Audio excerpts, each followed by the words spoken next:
You're watching EAC News. Thanks for joining us.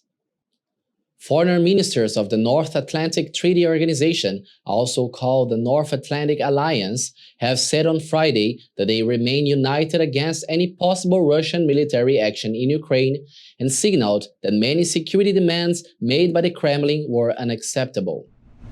The 30 ministers held a video call ahead of U.S. Russia negotiations in Geneva on Monday, which were followed by a NATO-Russia meeting in Brussels and broader talks in Vienna, prompted by Moscow's demand for security guarantees.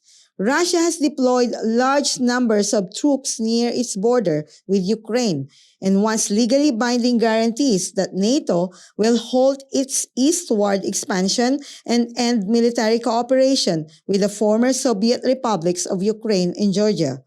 Moscow denies U.S. suggestions that it is planning to invade Ukraine and instead accuses Kiev of building up its forces in the east of the country.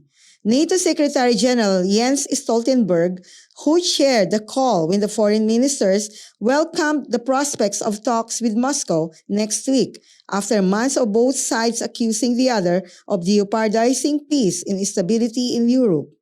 But speaking at a news conference at NATO's headquarters in Brussels, Stoltenberg stated that the idea that Ukraine is a threat to Russia is to put the whole thing upside down.